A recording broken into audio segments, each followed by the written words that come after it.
Okay, folks, here's a quick review of the Beetle figure that was produced by Hasbro as a part of the Marvel Legends Infinite Series 6-inch scale line of action figures. And this is part of the Spider-Man subline that contains pieces for the Green Goblin Build-A-Figure. Now, I knew nothing about this character going into this review, but to be honest, when I first saw him in the store, he reminded me a bit of how Ultraman looked on the original Japanese show that was running on TV when I was growing up. Oh boy, do I feel old when I think about watching that show on TV. But anyway, this is one of two figures branded Deadliest Foes on the packaging.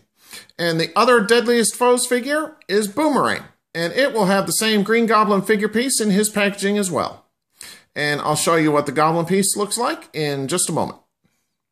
So, if what I've read about this figure is correct, Beetle was a creation of Abner Jones and was originally a villain, who later saw the error of his ways and became a hero.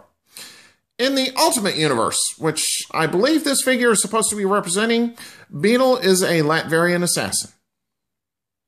Okay, articulation joints were very stiff on this figure, and it required usage of a hairdryer to free them up.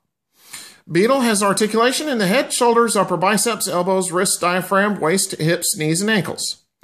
The head moves 360 degrees, and it has a good range of up and down movement.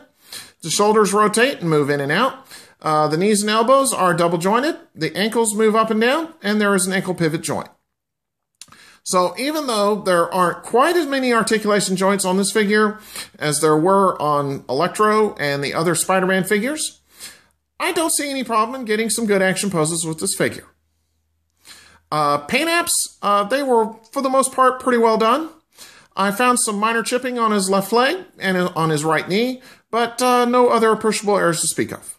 So let me pause here, zoom in, and I'll give you a closer look as to what Beetle looks like.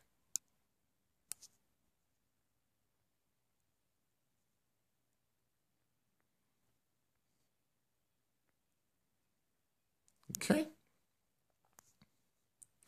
All right, Beetle did come with one accessory, so let me pause here and I'll show you what that looks like. And unfortunately, there was no figure stand included in the package. And here is the one accessory that comes with Beetle, his wings. These plug into a peg hole on his back, and I feel that the color shading on the wings is eye-catching, and I do like it. Now, one thing I have noticed with this accessory is that it doesn't seem to want to stay in the peg hole on his back very well. I don't know if that's a problem with just my figure, or if all the Beetle problems have that problem. And here's what the wings look like from the other side. And again, I like the coloring on this. It's very eye-catching, and I like it.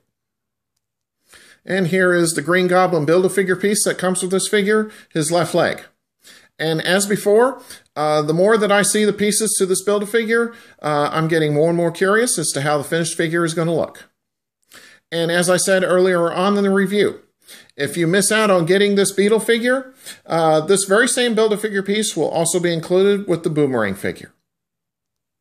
All right, what I'm going to do now is a quick 360 of Beetle for you and let you see what he looks like from all sides. So here he is from the front. Here he is from the left. Here he is from the rear. Here's Beetle from the right-hand side. Finally, here we are once again facing forward.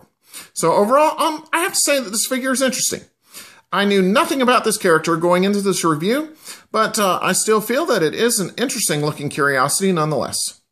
This figure does have good articulation, and the paint apps were, for the most part, well done. I like the wing accessory that plugs into the figure's back, and the overall coloring is done well on that winged accessory with the reds and greens. The only problem that I did run into with this figure, besides the winged accessory coming off as easily as it did, were the articulation joints being very stiff, but that was easily remedied. So therefore, I think this figure does deserve a great recommendation.